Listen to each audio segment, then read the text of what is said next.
ચાલુ પણ કરી દીધી અને પાણી પણ ઉપાડી દીધું. હેલો ગાઈસ, તો કેમ છો બધા? તો અત્યારે તો જો આપણે જ્યાં મોટર રહી તે હવે આ ઓલિયામાંથી કાઢી અને ત્યાં પારમાં પાછી લગાવી દઈએ.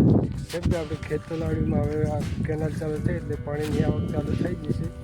એટલે આ રે આ ઓલિયામાંથી અત્યારે કાઢી લઈએ. કેમ કે હવે આ ઓલિયામાંથી જો આપણે પાણી આપણે કપાસમાં આવ્યા એટલે પાણી થોડું મોડું થયું છે.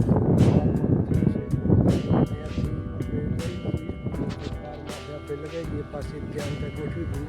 અને અત્યારે તો જો આપણે અહીંયાથી આપણે 2 કનેક્શન જ અહીંયાથી કાઢશું. કેમ કે 2 ટોટા પણ ત્યાં થઈ પડશે.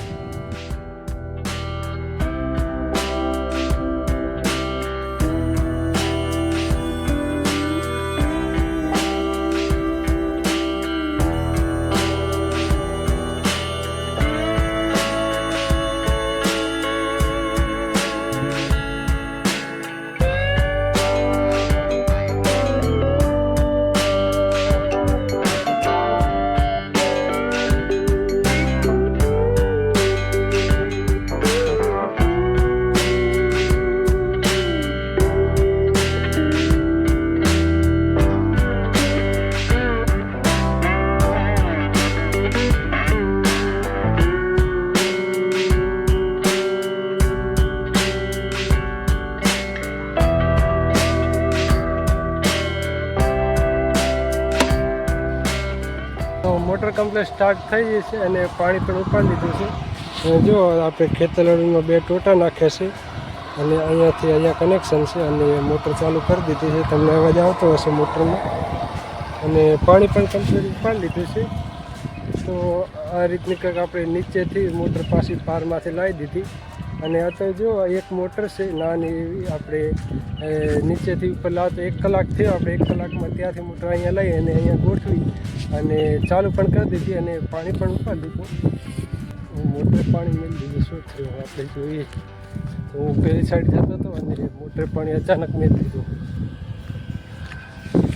જો આપણે આ જગ્યાએ આપણે બાંધ્યું હતું પરંતુ અહીંયા તૂટી ગયું છે અહીંયા પ્રેશર થવાથી. તો હાલ આપણે મોટર બંધ કરી દઈએ પહેલાં તો, અને તે આપણે ફરીથી બાંધવું પડશે. તો અહીંયા જો આપણે મોટર આ જગ્યાએ આપણે મેળવી બાંધી તો અહીંયાથી બીજો ટોટો કાઢ્યો હતો એટલે તો અહીંયા પાછું આપણે બાંધી દઈએ. અહીંયા શેરું પડી ગયું તમે જો આપણે ફરીથી ત્યાં બાંધી દીધું છે મેણિયું અને પાછી મોટર ચાલુ કરી દીધી છે. અને હવે તમને એમ કહેતો હતો કે જો આપણે અત્યારે તો કેટલી નાની મોટર છે, આપણે એક જગ્યાએથી બીજી જગ્યાએ લાવવામાં માત્ર 1 કલાક થયો અને ત્યાં ગોઠવી અને ચાલુ કરી અને પાણી પણ ચાલુ કરી દીધું. અને પહેલાં તો શું હતું, આજથી 3 થી 4 વર્ષ પહેલાં, કેમ કે પહેલાં જો આપણે લાઇટ પણ નથી અને મોટરનું પણ આપણને એટલી માહિતી નથી. એટલે પહેલાં તો આપણે જે કેનાલે મશીન પડ્યું તે રીતના મશીન આપણે હતા અને તે રીતના મશીન આપણે ઓલિયામાંથી ગોઠવી અને પાણી ઉપડાવતા. તો એક જગ્યાએથી બીજી જગ્યાએ લઈ જવામાં તે મશીનમાં તો 2-3 દિવસ મહેનત કરતા. એક જગ્યાએથી મશીન બીજી જગ્યાએ લઈ જવું એટલે 2 થી 3 દિવસો લાગી જતા. અને અત્યારે જો તમે આપણે નાની મોટર છે એ જગ્યાએથી બીજી જગ્યાએ લઈ જવામાં માત્ર 1 કલાકનો ટાઈમ લાગ્યો અને ત્યાં ગોઠવી અને ચાલુ પણ કરી દીધી. તો અત્યારે આપણે સરળ થઈ ગયું છે. પહેલાં તો બહુ મહેનત થતી અને પહેલાં તો તેટલા ભારે મશીન એક જગ્યાએથી બીજી જગ્યાએ લઈ જતા અને 4 થી 5 જણા માણસો હોય ત્યારે તો તે કામ થતું. આપણે મોટર તો અહીંયાથી ને પાર ઉપર મૂકી દીધી, પરંતુ તમે જો આ જગ્યાએ બધું હવે આપણે આ અહીંયા વાયર પડ્યા છે, અહીંયા ટોટો પડ્યો છે, તો આ બધું આપણે લોય કરી નાખી અને જે આ 2 હોલિયામાં હતું તે 2 હોલિયામાં આપણે ટોટો ત્યાં જ રાખ્યો છે તેમને તેમ. તો તે હોલિયામાંથી ટોટા બહાર નીકાળી લઈ અને તેને પણ સરખી રીતે ગોઠવી અને સાઈડમાં મેળવી દઈએ. અને અહીંયા જો તમે કચરો બધો થઈ ગયો છે એટલે ત્યાં પણ સાફ સફાઈ થોડી કરી નાખી. અને જે હોલિયા અંદર ટોટો હોય છે તો અંદરના છેડામાં કઈ રીતનું હોય છે તે આપણે એક ફૂટવાર લગાવેલો હોય છે. તો તે પણ હું તમને ટોટો બારો કાઢી અને બતાવું.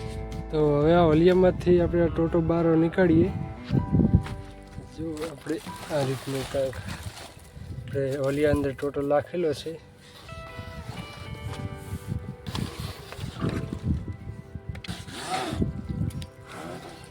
જો અહીંયાથી આ ટોટો લીલો થયેલ છે એટલે આટલા સુધી પાણી સડતું હશે આ હોલિયામાં.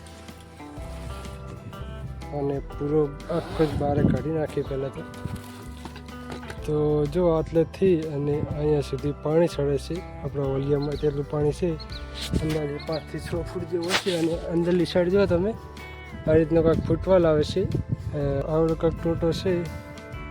તો તેનો હવે એક કમ્પ્લીટ મેટો કરી અને એક જગ્યાએ મૂકી દઈએ. પહેલાં વલિયામાં પણ આપણે બહાર નીકાળી દઈએ અને પછી આના પર આ રીતની થેલી મારી અને તેને બૂરી દઈએ. એટલે વરસાદ આવે તો તેમાં પાણી ના ઉતરે અને હોલિયું ના બગડે, ખરાબ ના થાય.